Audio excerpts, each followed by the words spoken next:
Well, my mother had a baby. I was the baby, and that's how I came to Riverside. And your folks had lived here for some time? They moved in 41, and then I was born in 42, and there's a saying that says, new house, new baby. I was the new baby, and now you know why my parents never moved again. Oh. That was it. And they had already had my brother, so he was already here. We're over near Harlem and Long Common, and the house that I was born and raised in is still in the family. Our daughter and son-in-law and their family live there. And that's a different part of town? No, they're right down the street. Oh, that's nice. Huh? Yeah, so I can see what was my house from our house. And it's, good Italian girls don't go far from home, Very nice. as I like to say. Yeah, and as a matter of fact, our daughter was born in that house too, so Was it a new house for them and new baby for them too? yeah, they had to move because they had the third new babies. So they moved, yeah. So it's nice that the house is still in the family since 1941. I went to St. Mary's because that's what my parents believed in, Catholic education for us, and it didn't have a kindergarten at the time. Blythe was not built and wasn't ready yet, and so I went to Ames and then transferred over to St. Mary's, and that's where I went. Oh, it's changed a lot. I would say there's a lot more children now. When I was growing up, there were very few where I was, and which was kind of sad because I really didn't have anybody to play with. There's more schools, there's more activities. We didn't have a rec department. We didn't have many things for girls to do. Our activities in the summer were someone would take us to a pool. We would play outside. We were creative. We made our own fun. We did, we would do the lemonade stand. We would do, right on the sidewalk with chalk. We didn't have a lot of planned activities. Oh yeah, I mean, we used to go to someone's house. Now it's play dates. What do you mean I'm going to someone's house? But, it was a lot easier. You could leave your doors open. It was just a lot easier. I think there's a lot more things that keep people here or attract people to come here. People are coming here, I believe, because they are enchanted with the mystique of Riverside. There's something about if you've been on a vacation, when you come home and you drive into Riverside, you get that warm, fuzzy feeling. And I think people are starting to experience it. You're getting a lot of people who are very intrigued by the history of it. Growing up, we didn't really know who the architects were of these houses. We just knew who lived there.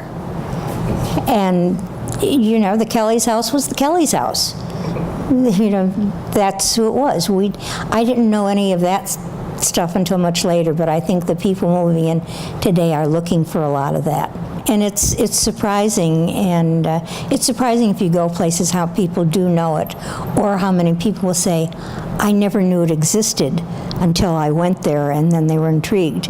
And usually as a point of direction, I'll say to people, you know where the Brookfield Zoo is? And it's intriguing. When we were first married, Joe was in the service in Omaha, Nebraska. And when we came back, we lived with my parents. We had Michael, then we had Tina. And the idea was we were going to stay long enough so we could save money and buy our own home. And we would go out and we would look, and then we'd say, yeah, but Riverside is nicer. And it must have been a few months before we realized we didn't want to go anywhere else. So then we confined our looking to Riverside and wound up moving just across the park from my folks. I would like more stores. Because years ago you could shop in Riverside. We did have some boutiques. There was a hat store.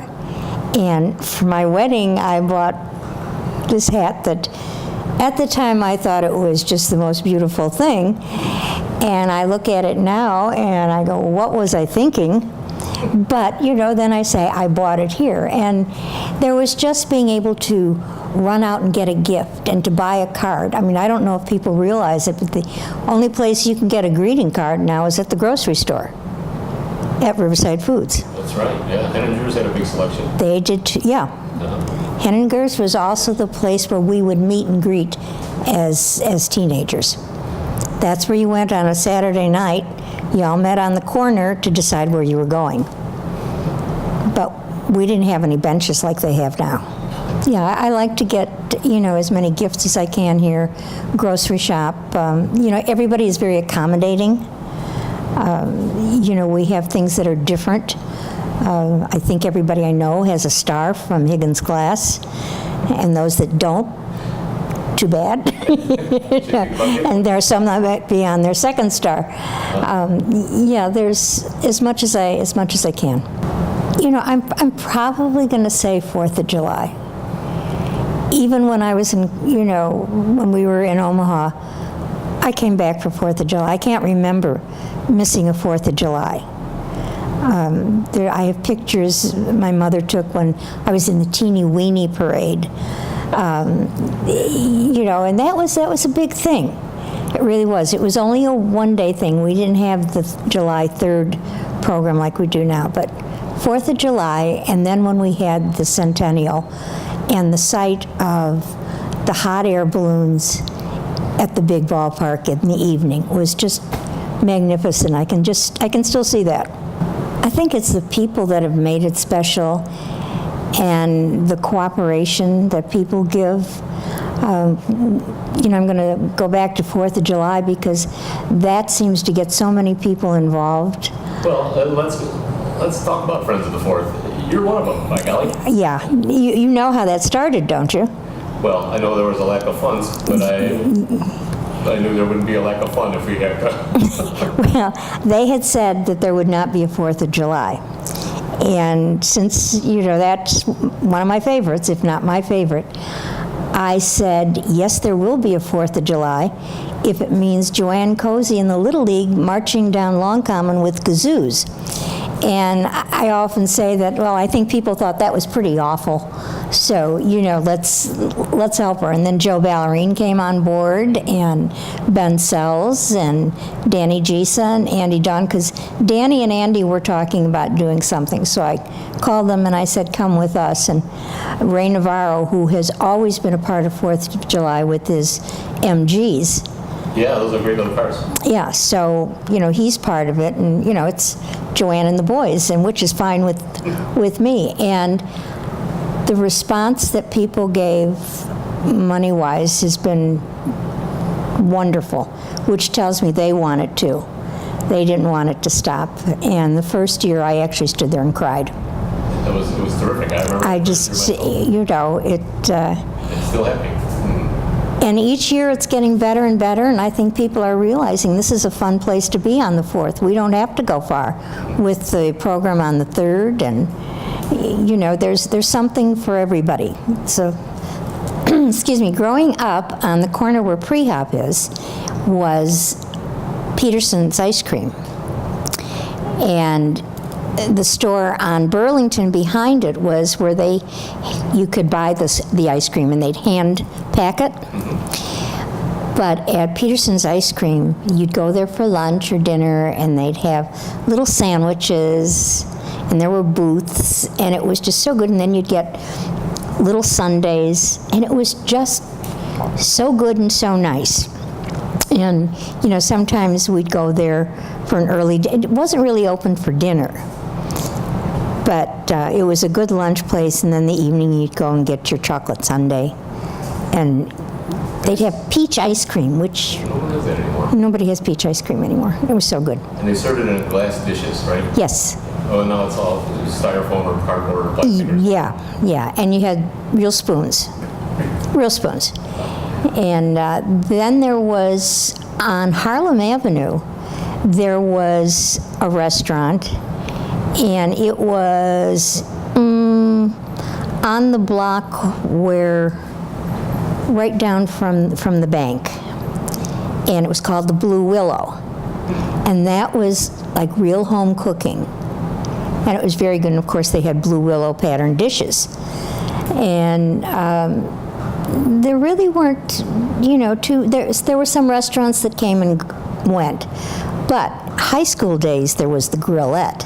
Where was that? The Grillette was in the arcade building, and it was kind of like the second store, and that's where they had the jukeboxes on the wall, and they had booths, and there was a counter.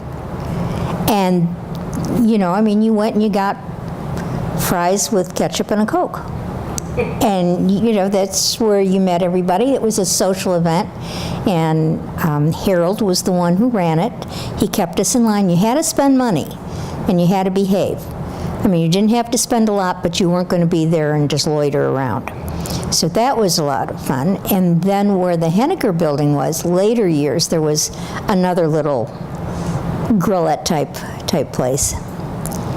So we've had quite a few restaurants that have come and gone. Like I said, when Scott came here, that was really something, because he took over from Pete Salas, who had a restaurant. Place, right? Yeah. Well, Scott bought where Pete was, which was in the arcade building, and he was doing very well. It was a good restaurant. And then when the arcade building was sold, had to be sold, then he was in limbo for a while, and he did look at different areas, LaGrange and all. Excuse me, but thank goodness he decided to stay in Riverside. I believe 1997 was my first column.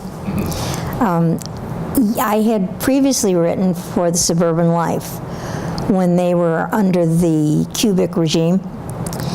And I was with them almost 10 years, and I had run for the school board at RB, but before I did it, I had asked if it was all right. And I was told yes, it was okay. Second time I ran, same answer. Midway into my second term, they said I had to either quit the paper or quit the school board. And I said, you don't quit a position like that when people have elected you and put their trust in you. So I left the Suburban Life. And then when the Landmark came under the Journal out of Oak Park, I read it, and I had been asked previously to come and write for them. But they weren't paying anything. And I said, why would I leave a job that pays, although it wasn't much, to go someplace where it doesn't? So I called them up, I asked them if they were interested. They said, send a sample column. I sent it. And the girl who was the editor at the time said, can you do this every week? And I've only missed 2 columns in all those years. From 97? Mm-hmm. Holy smokes, that's pretty good. Your stick-to-itiveness. But, so they saw some sort of conflict of interest being on the board and writing a column? Yeah, at that time. Now, remember, I was just, I was getting $35 when I came back after my term was through, and they said, well, you can have the column back, but you can't sign any petitions, you can't give any. I couldn't have even belonged to the foundation.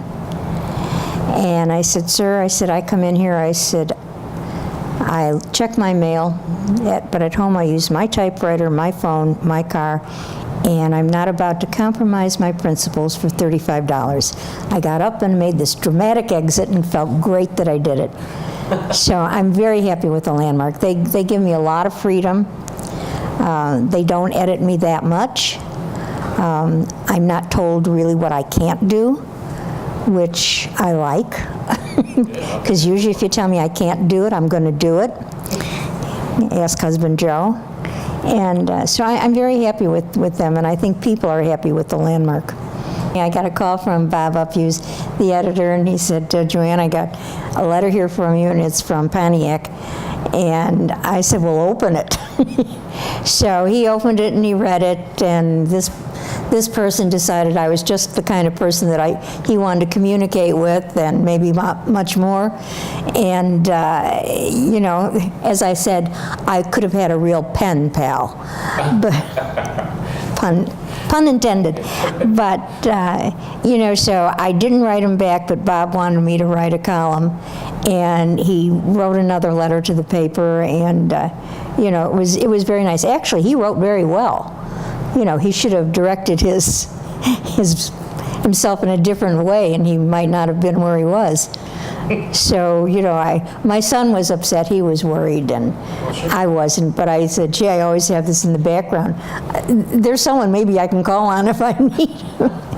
So I think he's getting out soon. And has found another pen pal. Oh. Gee, I don't know, I know you're famous in your own right, but I know that you've... And that's really funny. I mean, I can remember being at Dominic's waiting for a pizza, and someone goes, there's a celebrity here, and I'm turning around looking, and it was me, So I kind of am amazed that I have this celebrity status. Gee, maybe Larry Wirt. Judy? Yeah, well, Judy lived right down the street from us when she was married. So we were friends as young marrieds. Who were you friends with? So that people know what you're talking about. With Judy Topinka when she was married to her Joe. And her son, Joe, who we always and still do call Peppy, is the same age as our daughter. So Peppy and our kids played together all the time, and in the summer we'd walk them home, they'd walk us home. We'd, do this back and forth, and each night either they would take the kids for ice cream or we would. So we had a long, long friendship. And the first time I met Judy there was a landscaping business that was operating out of their house down the street from Judy, and she found it disturbing. She didn't like they were making remarks as they'd come down the street, so she said, we got to do something to get rid of them. So, I got on it. I went in the morning and I would count them coming in and going out, and then I went and, without going on the property, checked to see if there were any trucks there and looked up what the law was, and I went to see Joe Jurek, who was the village president at the time, and said, this is what's happening, it can't be there, and they were gone. And that was Kasich Landscaping, who wound up on 31st Street. So that was our first encounter, and then we'd been friends for, we didn't see each other a lot, we didn't do a lot, but there was also always that special friendship. And they lived in what's referred to as the First Division. We're on the other side of the tracks. We're part that wasn't really in Olmsted's plan. However, Edith Rockefeller McCormick, or McCormick Rockefeller, whichever it was, there was a lot of wealth in the two families. She owned the property that our house is built on. Yeah, there were 4 lots, and then they were subdivided, which shouldn't have been, but that's another story. And so that part of town wasn't as thought of as the other side of town, and there was more to that. And there were some interesting people there. There was another woman that lived across the street from the ballpark on Long Common. Her name was Hetty Ziegler, and Hetty had no children. She was from another era. She was one of those women that never went out of the house without gloves on and always dressed.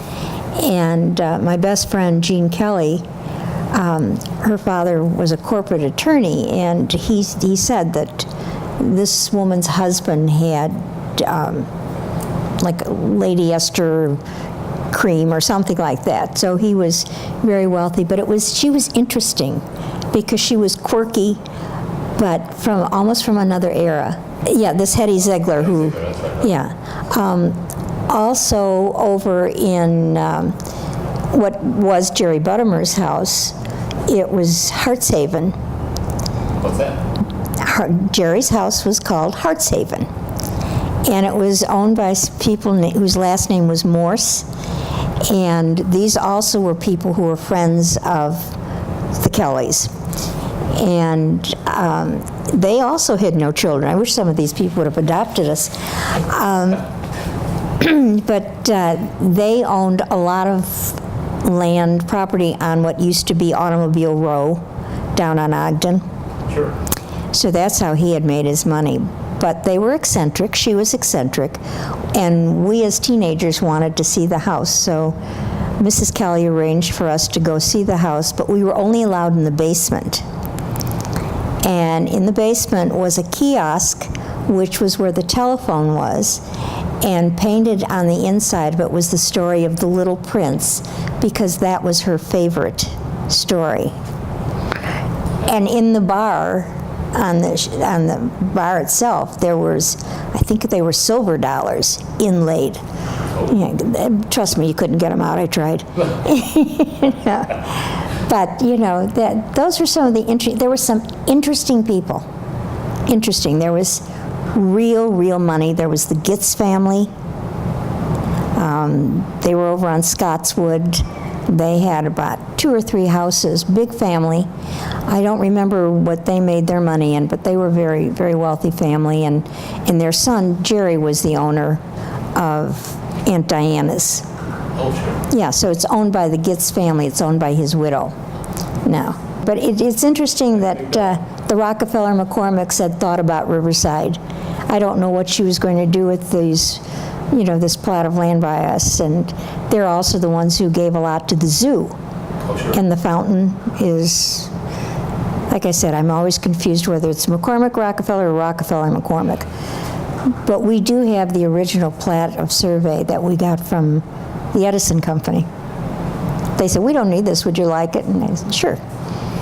Take it. I need more clutter, sure. For the museum would be happy to have it. Yeah, at some point, you know, I'm not ready to give it up yet. Well, I always say it's a summer fun thing to stand outside and wait and see how many times they circle before they stop and ask. And of course, we're near Parkway, which is near 26th Street, which means they can see them all, but they can't get there from here.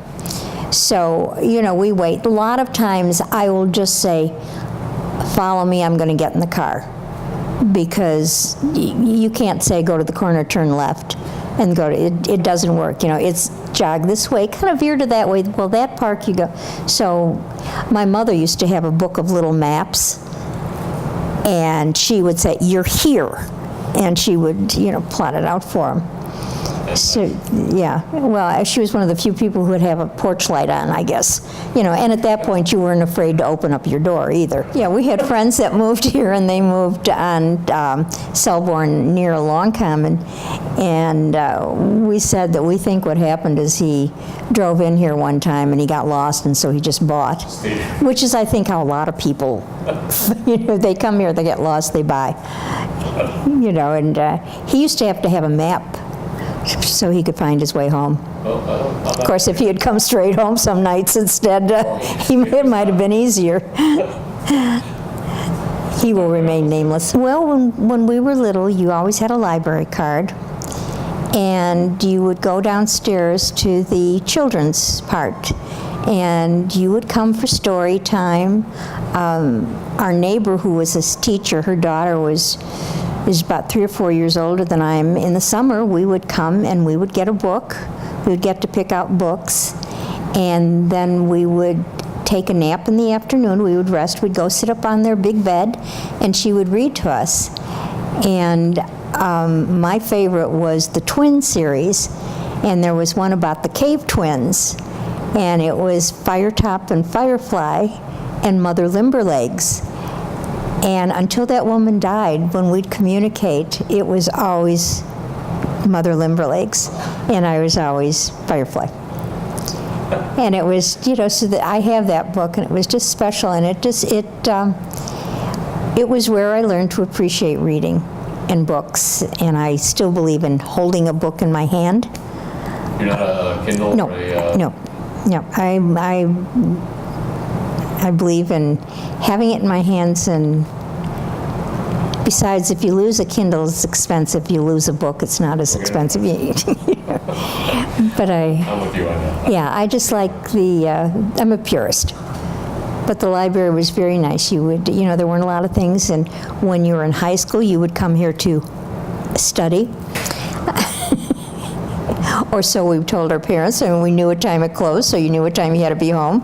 And they did call here, and we didn't have cell phones to call and say, I'm on my way home.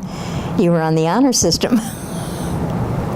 And it worked. Well, I remember that Brian Brennan came over and came into the living room, and Joe and I were sitting there, and he told me that I had been selected as Person of the Year. And as I say, this is hard for most people to believe, but I was speechless. That was my reaction, to be absolutely speechless, that I couldn't believe it.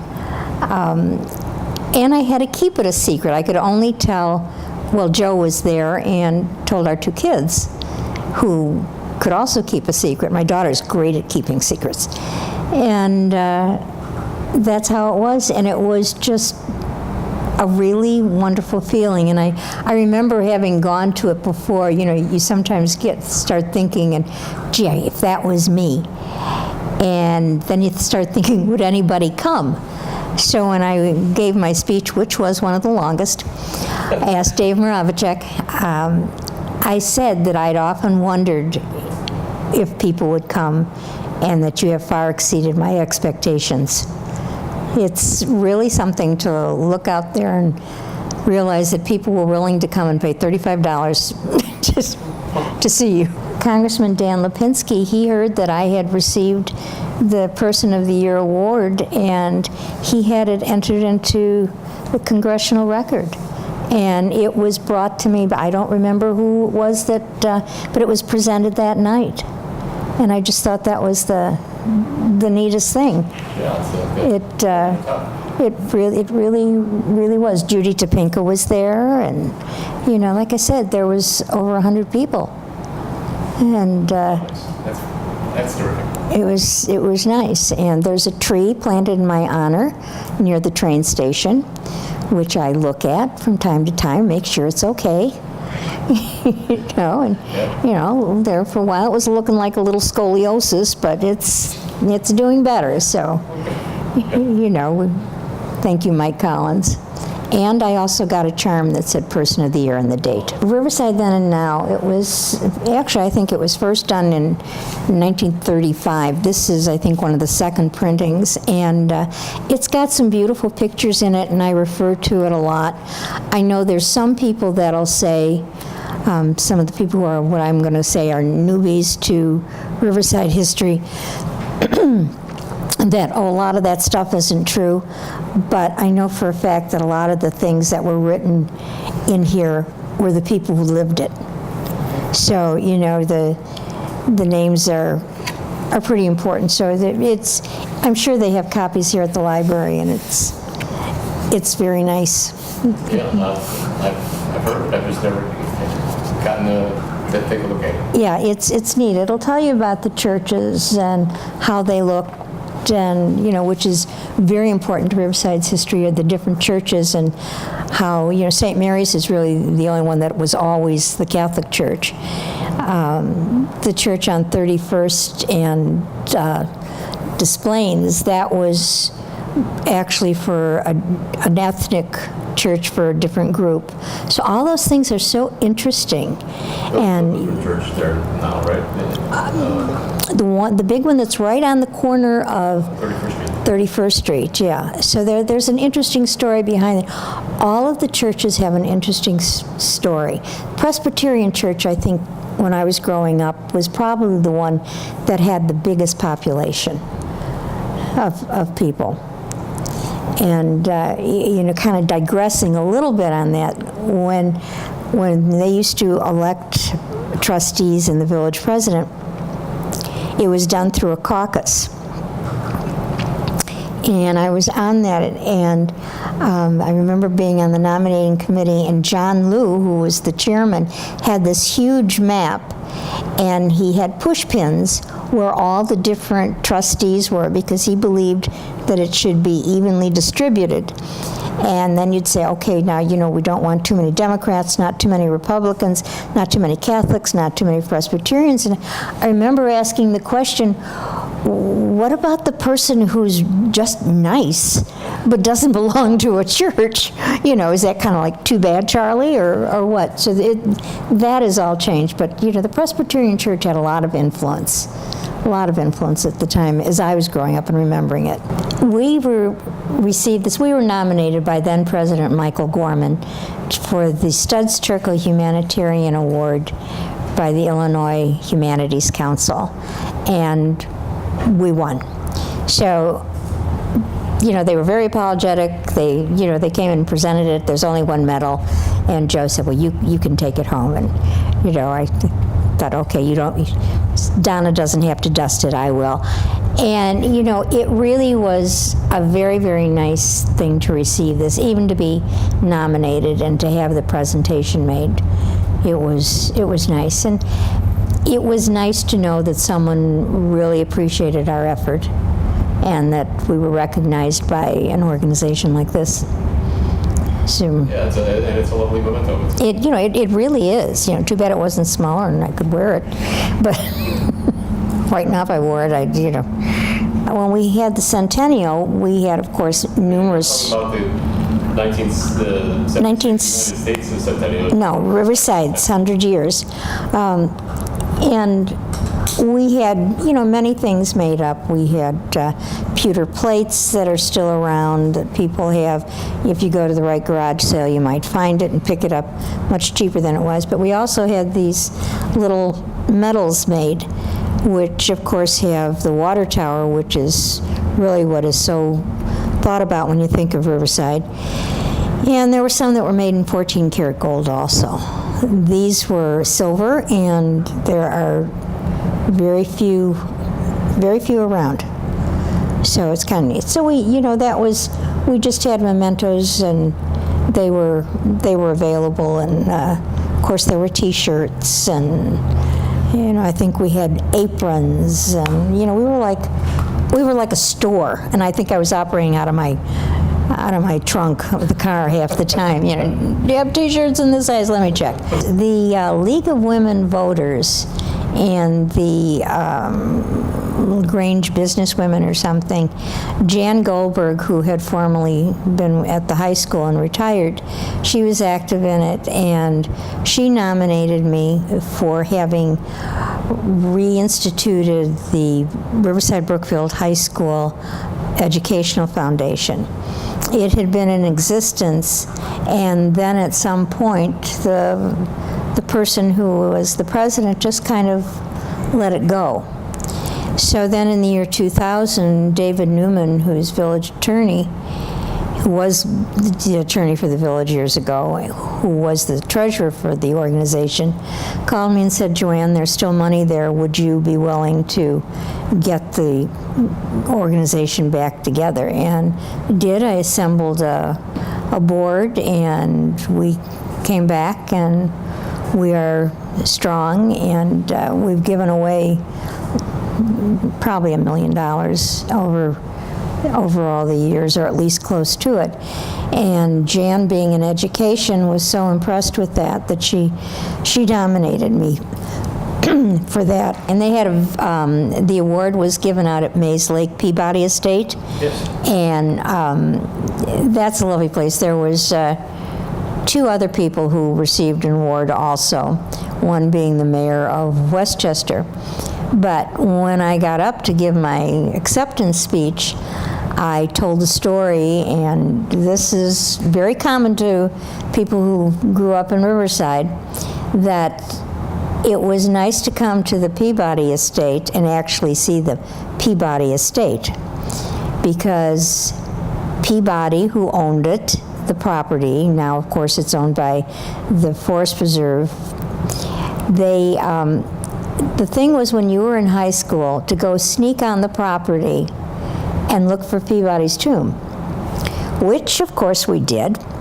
I remember being in the car with one of my girlfriends, and the two fellas got out, and I remember them running back because the farmer or the monk, whoever it was, came running after them with a shotgun, or I think it was a shotgun. So I said it was very nice to come to to Mays Lake and actually see Peabody's estate and not be chased out. And it was funny because a lot of people said, oh, we did that too, you know. Got a good reaction. Yeah, it was, but that was something that we did, you know, kids from Riverside did that. Sure. And we found out later that kids from a lot of places. Have you ever done that, Colin? I'll tell you how. Did you do it? A friend of mine who lives in Willowbrook did it. Okay, see? So it wasn't until I was an adult getting an award that I was finally able to see it. So that's how that. You turn that around too. Oh, it's beautiful. Yeah, there's plays and everything, and I'm with the Lions Club, and I was the Speakers Bureau, and I had someone from there come out and did an excellent presentation, which was interesting. It's a nice place to go out and visit, and it's very serene, and they're doing a lot. So it was very nice. This is from, now I got this from my girlfriend, Jean Kelly, who was putting things together from her parents' house, and she lives in Indianapolis, and she sent this because she said, I'd like it to go to the proper place. Well, I haven't put it in the proper place yet because I've been having so much fun with it. Her father was president of the golf club in 1954, but some of the rules and regulations were so funny. I mean, women, forget it. You know, no way were you going to be there. And the golf club was organized in 1893 and incorporated in 1897, and they're still going strong. But it's a lot of fun to look at and read, and then you'll see the list of names. And they were very fussy over there. I can remember that at one point when we were children, my father wanted to join the club because it had a swimming pool. But Italians weren't allowed to join. It was an unwritten thing. And I think probably one of the first, maybe the DeMoores were among the first Italians to be there. It was very, very, 54. well, you know, even longer, yeah. Oh my gosh. So, As late as then, that's, well, I'm glad things have changed for the better. I am too, and you know, it's funny, I do some events over there, and I said, boy, I can run an event here, but I couldn't join. But I could swim there because my friend Kelly had. But, you know, if you look at the list of names, there are so many people that are part of Riverside history. You've got the Coonleys, you've got the Beaches, the Blaneys, the Crosses. The Crosses are actually relatives of Judy Gisa. She's a member of the Cross family. Very interesting story there. The Helliers. I mean, there's just the Palmers. Just a lot of neat names that are very pertinent to Riverside history. So this is kind of a fun thing, and I had fun showing it to Scuffy Gross. You know, but that's a neat thing to have and see. Okay, this is the Independence Day program. This one is from 1943 when I was only a year old, do the math. But Judy Gisa at Burlington Realty supposedly has one framed that's even older.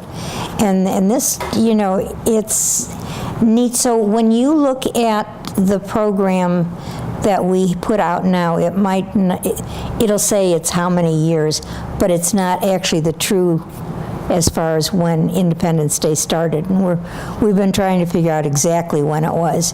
Because if it was the 28th annual in 1943, yeah. So, you know, it was fun.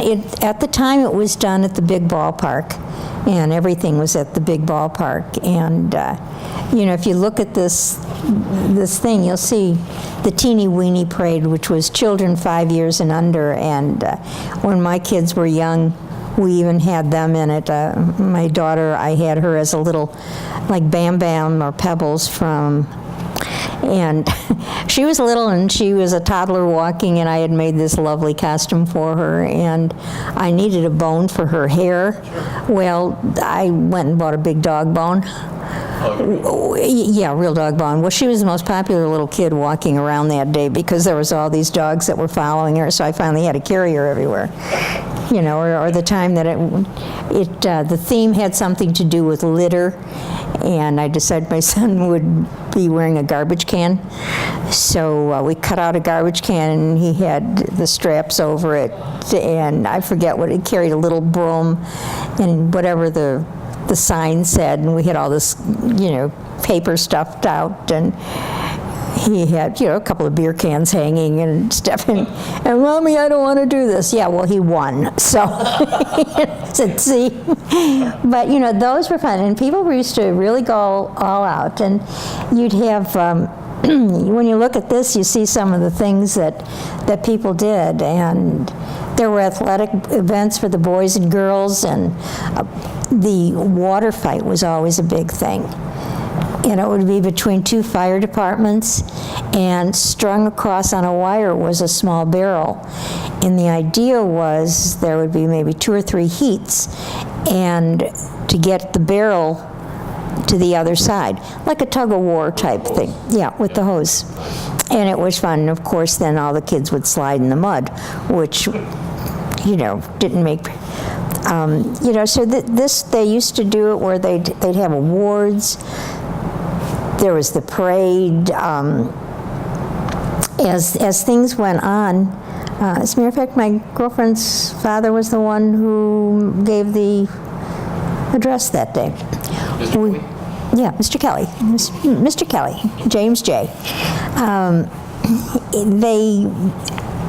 Years later, Mrs. Shamandel would come, and she would play her, you know, her piano thing, her movable piano, and Mr. Creedon, Francis Creedon, would sing the national anthem. And it was kind of a yearly thing, and that's just what happened, and that's just what you did. And so that changed, and then we started bringing in more groups. As when I was in juniors, the juniors were in charge of the parades, the costume parades, and the JCs were in charge of the parade itself.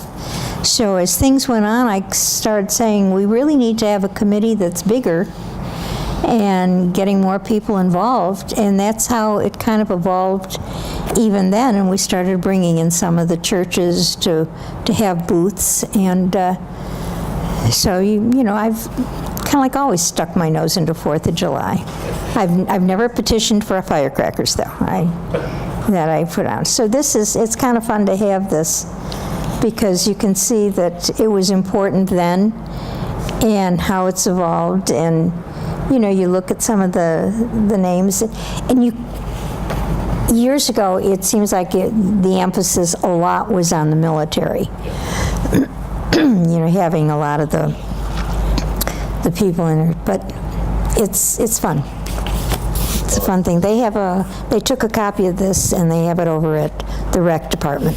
You know, I believe that let's keep this town forested. Let's make it beautiful. Let's keep it unique.